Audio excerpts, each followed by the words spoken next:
ഉരുൾപൊട്ടൽ മേഖല സന്ദർശിച്ച ഇന്റർ മിനിസ്റ്റീരിയൽ സെൻട്രൽ ടീം നൽകിയ റിപ്പോർട്ടിന്റെ അടിസ്ഥാനത്തിലാണ് ഇത് ഒരു അതിതീവ്ര ദുരന്തം എന്ന ഗണത്തിൽ പെടുന്നത്, അങ്ങനെയുള്ള റിപ്പോർട്ട് നൽകിയിരിക്കുന്നത് എന്നാണ് ഇപ്പോൾ കേന്ദ്രം അറിയിച്ചിരിക്കുന്നത്.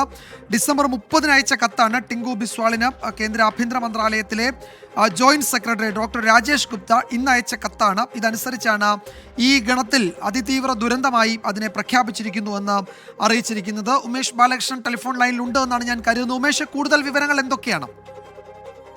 വിജയകുമാർ പറഞ്ഞതുപോലെ ഇന്റർ മിനിസ്റ്റീരിയൽ സെൻട്രൽ ടീം നടത്തിയ പ്രായോഗിക തലത്തിലെ വിസിറ്റും അതിന്റെ പ്രായോഗിക തലത്തിലെ റിപ്പോർട്ട് പരിഗണിച്ചാണ് തീവ്ര ദുരന്തമായി ഇപ്പോൾ വയനാട് ദുരന്തത്തെ തീരുമാനിച്ചിരിക്കുന്നത്.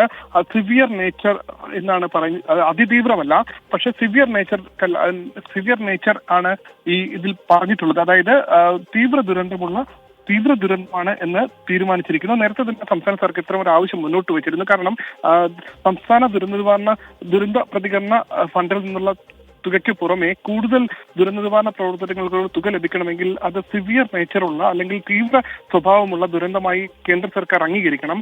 അത് കൂടുതൽ ദുരന്ത നിവാരണ പ്രവർത്തനങ്ങൾക്ക് കൂടുതൽ ഫണ്ട് ലഭിക്കുന്നതിന് സഹായകമാവും. ആ സാഹചര്യത്തിലാണ് ഇത്തരമൊരു ആവശ്യം സംസ്ഥാനം മുന്നോട്ട് വെച്ചത്. സംസ്ഥാനം ആദ്യം മുന്നോട്ട് വെച്ചത് ഇതൊരു നാഷണൽ ഡിസാസ്റ്റർ, ദേശീയ ദുരന്തമായി പ്രഖ്യാപിക്കണം എന്നുള്ള ആവശ്യമായിരുന്നു. പക്ഷെ അതിന് മാനദണ്ഡങ്ങൾ കൃത്യമായി ഉൾപ്പെടുന്നില്ല എന്നുള്ള ഒരു മറുപടിയാണ് കേന്ദ്രം തിരികെ നൽകിയത്. അതിന്റെ അടിസ്ഥാനത്തിലാണ് തീവ്ര ദുരന്തം എന്നുള്ള ഗണത്തിൽപ്പെടുത്തി കൂടുതൽ ധനസഹായം ലഭിക്കുന്ന രീതിയിൽ തീവ്ര ദുരന്തമായി പ്രഖ്യാപിക്കണം എന്നുള്ള ആവശ്യം സംസ്ഥാനം മുന്നോട്ട് വെച്ചത്. എന്തായാലും കേന്ദ്രം നിരവധി തവണ ഇത്തരത്തിൽ ആവശ്യങ്ങൾ തള്ളിയെങ്കിലും ഒടുവിൽ തീവ്ര ദുരന്തം എന്നുള്ള സംസ്ഥാനത്തിന്റെ ആവശ്യം അത് അംഗീകരിച്ചു നൽകിയിരിക്കുന്നു. സിവിയർ നേച്ചർ ഉള്ള ഡിസാസ്റ്ററായി വയനാട് മേപ്പാടി ഉരുൾപൊട്ടൽ ദുരന്തത്തെ ഇപ്പോൾ അംഗീകരിച്ചിരിക്കുന്നു. എന്തായാലും ഇതിൽ നിന്ന് കൂടുതൽ ദേശീയ ദുരന്ത പ്രതികരണ ഫണ്ടിൽ നിന്ന് കൂടുതൽ തുക ദുരന്ത നിവാരണ പ്രവർത്തനങ്ങൾക്ക് സംസ്ഥാനത്തിന് ലഭിക്കും എന്നുള്ളത് ഇതോടുകൂടി വ്യക്തമായിരിക്കുന്നു. സ്വാഭാവികമായി കൂടുതൽ ദുരന്ത നിവാരണ പ്രവർത്തനങ്ങൾ വേഗത്തിലാക്കാനും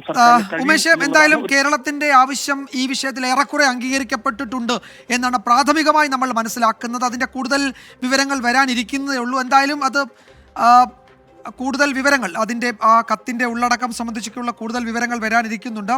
ഒരു തീവ്ര ദുരന്തമായി പ്രഖ്യാപിച്ചു കേന്ദ്ര ആഭ്യന്തര മന്ത്രാലയം കേരളത്തെ, അത് അറിയിച്ചിട്ടുണ്ട്. കൂടുതൽ വിവരങ്ങൾ അടുത്ത മണിക്കൂറുകളിൽ ലഭ്യമാവും. കേരളം ഉന്നയിച്ച ആവശ്യങ്ങളിൽ ഏറെക്കുറെ ഈ വിഷയത്തിൽ അനുകൂല തീരുമാനം ആഭ്യന്തര മന്ത്രാലയത്തിൽ നിന്നുണ്ടായിട്ടുണ്ട് എന്നാണ് പ്രാഥമികമായി നമ്മൾ മനസ്സിലാക്കുന്നത്. കൂടുതൽ വിവരങ്ങൾ വരാനിരിക്കുന്നത്.